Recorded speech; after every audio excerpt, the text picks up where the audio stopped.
Assalamualaikum warahmatullahi wabarakatuh, teman-teman. Ketemu lagi nih dengan aku, Putri Nurul Fitriah, di podcast teman-teman. Kali ini aku nggak sendirian loh. Aku ditemani sama teman aku, yaitu Mutiara Wilandana. Hari ini kita akan membahas mengenai permasalahan dalam rekrutmen karyawan. Nah, penasaran kan dengan pembahasan kita kali ini? Makanya tonton dan stay tune terus di podcast ini ya. Salah satu kunci utama dalam menciptakan sumber daya manusia yang profesional adalah terletak pada proses rekrutmen, seleksi, training, and development calon tenaga kerja. Mencari tenaga kerja yang profesional dan berkualitas itu tidaklah mudah. Ini merupakan sebuah kewajiban dalam organisasi dan perusahaan-perusahaan yang harus melakukan penyaringan untuk para pekerja yang baru. Untuk itulah rekrutmen tenaga kerja sangat dibutuhkan untuk menyaring para pelamar yang ingin melamar sebuah pekerjaan di perusahaan tersebut. Nah, saya mau bertanya pada Mbak Mutiara, apa sih itu rekrutmen? Menurut saya ya, rekrutmen itu merupakan upaya pencarian sejumlah karyawan baru yang memenuhi syarat dan kriteria perusahaan, sehingga nantinya perusahaan itu menyeleksi orang-orang yang tepat yang bisa bekerja di perusahaan itu, sehingga mengisi lowongan pekerjaan yang kosong. Selain itu, uh,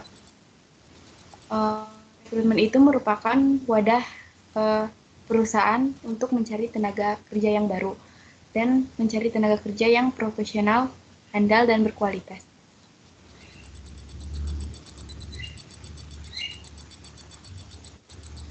Nah, Ini untuk itu, apakah rekrutmen memiliki peranan yang penting bagi perusahaan? menurut saya sih rekrutmen itu memiliki peran yang penting ya, karena dalam setiap perusahaan itu uh, dengan adanya rekrutmen bisa bisa mendapatkan tenaga kerja yang baik, yang handal, profesional, dan berkualitas. Kemudian, peran penting lainnya yaitu perusahaan dapat mengetahui sifat dan perilaku yang dimiliki oleh seorang pelamar. Jadi, eh, jika pelamar itu tidak memiliki budaya organisasi yang baik, berarti si pelamar itu tidak cocok bekerja di perusahaan yang perusahaan itu, sehingga nantinya timbul tekanan dari karyawan itu sendiri. Mungkin itu Mbak. Baik, biasanya langkah-langkah apa saja sih yang dilakukan untuk merekrut karyawan tersebut? Untuk langkah-langkah yang harus dilakukan dalam merekrut karyawan agar berjalan dengan baik, uh, yang pertama menganalisis kebutuhan dan posisi. Maksudnya yaitu uh, perusahaan harus menentukan terlebih dahulu kebutuhan rekrutmen karyawan baru. Yang kedua itu merencanakan proses rekrutmen. Merencanakan proses rekrutmen berupa mulai dari kayak uh, apa aja yang harus dilakukan pelamar dalam proses rekrutmen. Jadi perusahaan itu kayak memberi persyaratan untuk calon karyawan baru. Terus menyiapkan untuk tes tulisnya ataupun tes wawancaranya. Untuk yang ketiga yaitu pasang lowongan.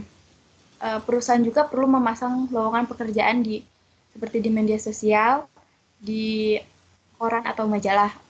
Fungsinya agar info dari info ini tersebar luas sehingga nanti para pelamar tahu bahwa perusahaan itu mengadakan lowongan pekerjaan. Yang keempat yaitu memproses lamaran kerja dan melakukan wawancara. Jadi kan tadi perusahaan itu udah kayak merancang prosesnya.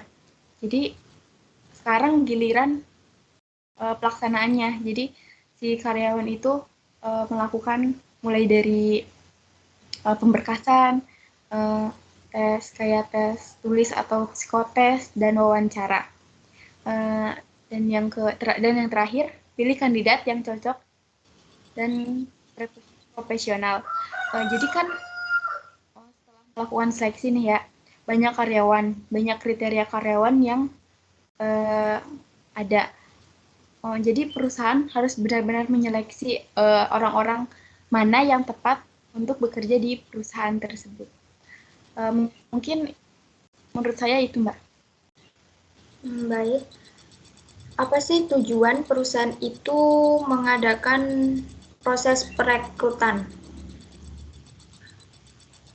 Tujuannya mungkin tujuan perusahaan untuk melakukan perekrutan itu ya untuk mengurangi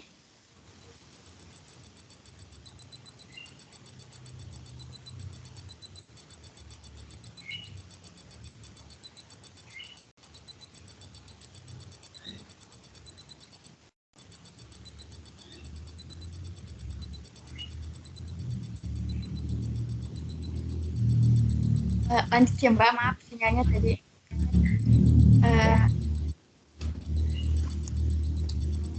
Tujuan ya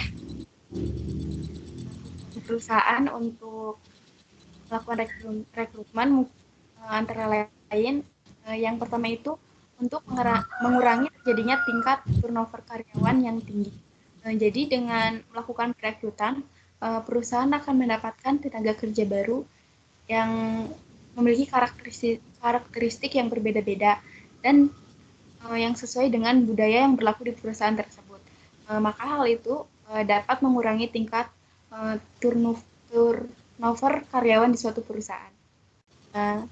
Mungkin yang kedua itu agar mendapatkan tenaga kerja yang memiliki kemampuan dan kualitas kerja yang tinggi agar mencapai tujuan perusahaan tersebut. Jadi logikanya kalau misalnya karyawan ini memiliki kemampuan dan skill yang baik, otomatis kinerja yang mereka hasilkan juga baik kan. Jadi kemungkinan tujuan perusahaan itu dapat tercapai dengan baik. Yang ketiga, untuk memberikan kesempatan kerja kepada pelaku kerja yang belum memiliki pekerjaan. Jadi manfaat lainnya itu kayak perusahaan ini menyediakan lowongan pekerjaan. Kan banyak sekarang kayak orang yang mempunyai kemampuan dan skill tapi belum mempunyai pekerjaan. Jadi dengan adanya lowongan itu, orang-orang itu bisa menyalurkan kemampuannya di perusahaan itu.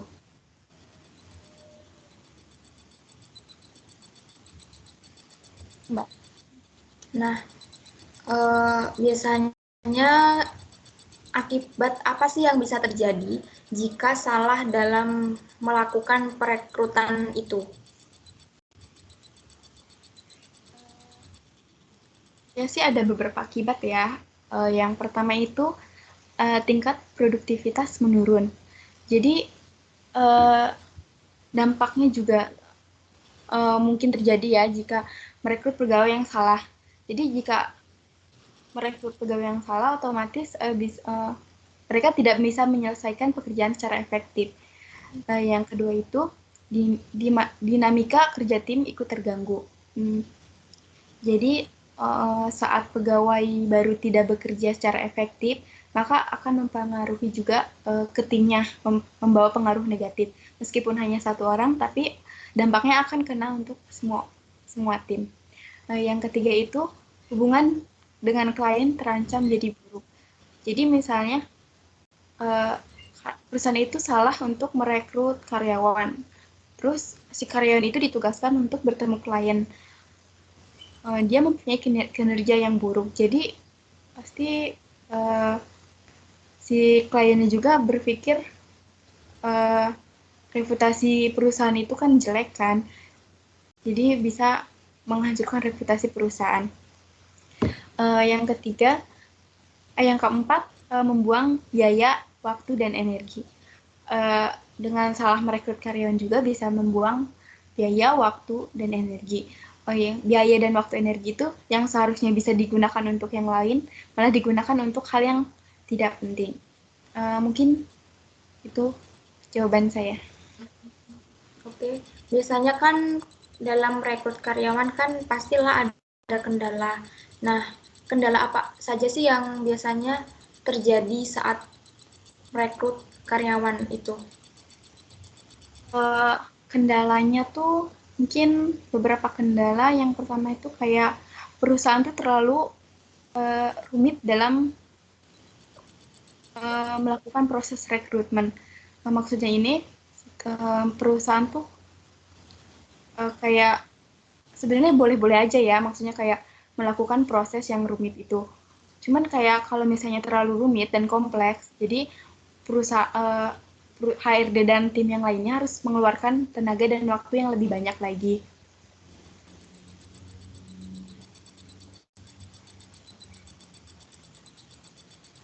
Nah, cara agar bisa mengatasi kendala tersebut bagaimana? Nah, lanjut ya Mbak, maaf tadi sinyalnya. Oh iya.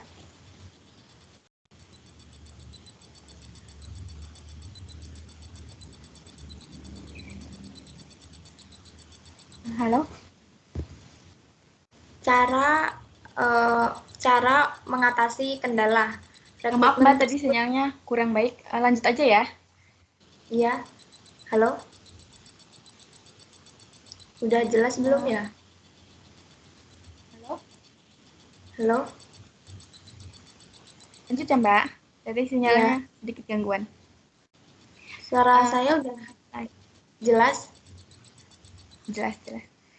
Lanjut kendala berikutnya yang mungkin terjadi dalam proses rekrutmen itu kandidatnya terlalu banyak. Jadi jika misalnya perusahaan membuka lowongan pekerjaan, terus kandidat yang melamar itu terlalu banyak, jadi kayak perusahaan itu harus punya tenaga dan waktu ekstra untuk mengumpulkan data si pelamar itu. Yang ketiga itu pendataan kandidat terlalu sulit. Uh, Jika misalnya kan pelamar banyak, jadi kayak pendataan itu juga butuh waktu yang ekstra kan. Harus harus uh, benar-benar dipertimbangkan. Jadi itu juga merupakan sebuah kendala. Uh, yang keempat itu kurang melakukan follow up. Lambatnya tim HRD dalam memfollow up kandidat-kandidat yang potensial bisa mengakibatkan kandidat tersebut mundur. Yang terakhir yaitu susah mendapat kandidat yang pas. Jadi kan perusahaan itu kayak punya standar perusahaan kan, kriteria-kriteria perusahaan yang harus dipenuhi. Mungkin kayak dari sekian banyak yang melamar belum ada kandidat yang pas yang memenuhi kriteria itu. Jadi itu juga merupakan kendala. Mungkin itu saja kendala yang dialami saat merekrut karyawan. Nah, bagaimana sih cara mengatasi kendala itu gitu? Pastinya yang pertama itu bisa kayak saat proses perekrutan, sebaiknya perusahaan menentukan secara spesifik standar penilaiannya. Jadi penilaian ini juga harus tepat sasaran. Jangan membuat standarisasi yang cukup ketat dan banyak kalau penilaian itu tidak relevan. Yang kedua itu membuat daftar kandidat yang telah mendaftar dan melakukan penilaian dari informasi yang didapatkan agar tahapan penyeleksian calon kandidat ini menjadi lebih mudah. Yang ketiga, tetapkan poin penting dalam tahapan saat proses pendataan kandidat. Selanjutnya itu selalu melakukan kontak dengan kandidat-kandidat dengan kandidat yang potensial. Ini menjaga agar kandidat tersebut tidak tiba-tiba mundur atau menghilang saat akan kita follow up. Yang terakhir itu tambah anggota tim HRD atau mencari perusahaan yang menawarkan jasa rekrutmen lain. Jadi dengan menambahnya tim HRD bisa mengefisienkan waktu karena lebih banyak yang mengolah datanya. Biasanya dalam keadaan pandemi seperti ini kan pasti rekrutmen tuh kebanyakan dilakukan secara online. Nah, apa saja sih masalah yang sering terjadi jika rekrutmen dilakukan secara online?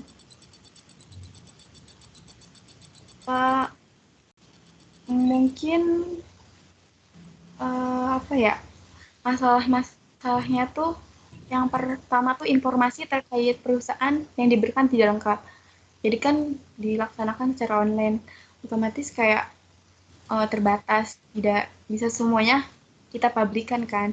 Jadi informasi yang di publik itu tidak lengkap. Nah, yang kedua itu channel yang digunakan kurang efektif. Uh, jadi kayak kalau online tuh kan terbatas juga, misalnya biasanya kalau ini tuh apa namanya bisa dilakukan, bisa memfollow up informasi yang baik. Terus jika misalnya ini jadi channelnya kurang, jadi kurang efisien aja gitu. Yang ketiga itu keterbatasan akses ke perangkat yang dibutuhkan.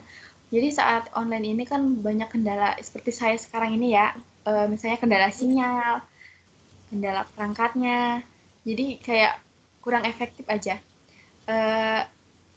Selanjutnya, menempatkan kandidat tidak sesuai dengan posisi pekerjaan dan skill yang dimiliki oleh kandidat. Jadi kayak gara-gara misalnya si perusahaan itu buru-buru untuk mencari karyawan baru, jadi tergesa-gesa. Jadi mereka tuh kayak mengambil asal-asalan, tidak sesuai kemampuan dan skill yang ada. Yang terakhir, tidak memberikan informasi secara jelas berkala pada kandidat. Seperti yang tadi dijelaskan sebelumnya. Jadi kalau misal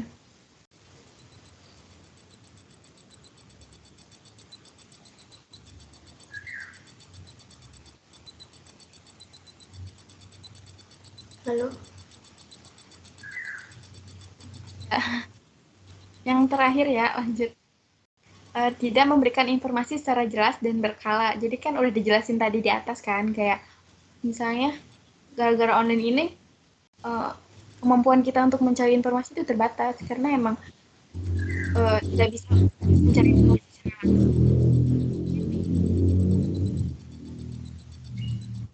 dalam saat pekerjaan online.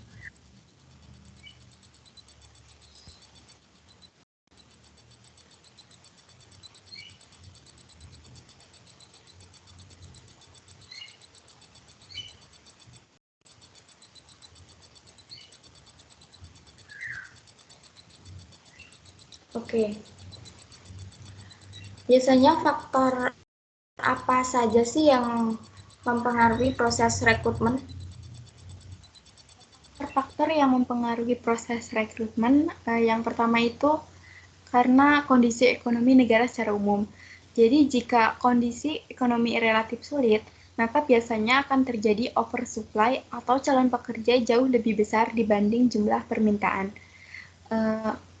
Jika hal ini terjadi, maka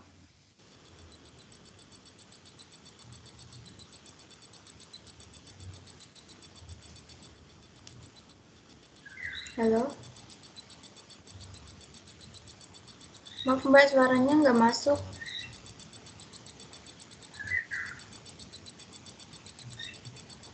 Halo? Halo ya, lanjut ya Mbak. Maaf. Ya. Tadi tentang faktor ya. Iya, faktor yang mempengaruhi proses rekrutmen tuh apa aja sih? Jadi faktornya tuh yang pertama karena kondisi ekonomi negara secara umum. Jadi jika kondisi ekonomi relatif sulit, maka biasanya akan terjadi oversupply atau calon pekerja jauh lebih besar dibanding permintaan.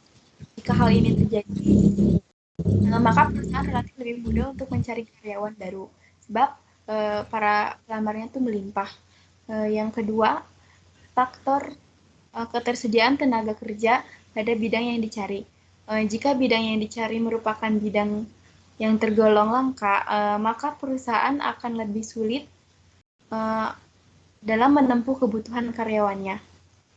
Misalnya di bidang komputer atau bidang seluler. Dan yang terakhir, faktornya itu reputasi perusahaan. Jadi, suatu perusahaan cenderung akan lebih mudah mencari dan merekrut the best people. Jika perusahaan itu memiliki reputasi bagus, sehingga best people itu akan berlomba-lomba bekerja di dalamnya. Mungkin itu faktor-faktor yang mempengaruhi proses rekrutmen. Oke, nah ini untuk yang terakhir, biasanya kesalahan apa saja yang terjadi saat melakukan rekrutmen karyawan? Uh, Mungkin ada beberapa kayak kesalahan yang dilakukan HRD atau tim HRD dalam perekrutan pegawai. Yang pertama itu kayak HRD itu melakukan rekrutmen tanpa adanya kebutuhan. Jadi melakukan rekrutmen itu dengan cuma-cuma. Yang kedua, merekrut tanpa kejelasan tugas. Yang ketiga, merekrut karyawan untuk dididik serupa atasan. Jadi kayak misalnya tuh kita kan karyawan bawahan, tapi kita dituntut untuk kerjanya seperti atasan. Jadi kerja di bawah tekanan.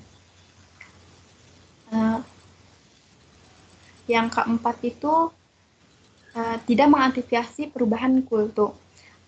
Selanjutnya, membuat deskripsi pekerjaan yang tidak akurat, terlalu mengandalkan wawancara, bersikap diskriminatif. Misalnya kayak bersikap diskriminatif ini kayak menerima calon pelamar tuh kayak melihat dari ras, suku, kekayaan gitu. Dan yang terakhir itu terburu-buru dalam melakukan perekrutan sehingga kayak mengambil calon karyawan itu dengan asal-asalan dan tidak sesuai dengan kemampuan dan skill yang mereka miliki. Itu mungkin kesalahan-kesalahan yang dilakukan oleh tim HRD saat melakukan perekrutan karyawan. Oke, baik teman-teman, mungkin pembahasan untuk permasalahan rekrutmen karyawan sampai sini dulu. Terima kasih Mbak Mutiara udah mau jadi narasumber saya di podcast ini. Terima kasih kembali Mbak. Maaf tadi sempat ada gangguan sinyal. Ya nggak apa-apa. Sekian dari kami. Apabila ada salah kata kami mohon maaf. Wassalamualaikum warahmatullahi wabarakatuh.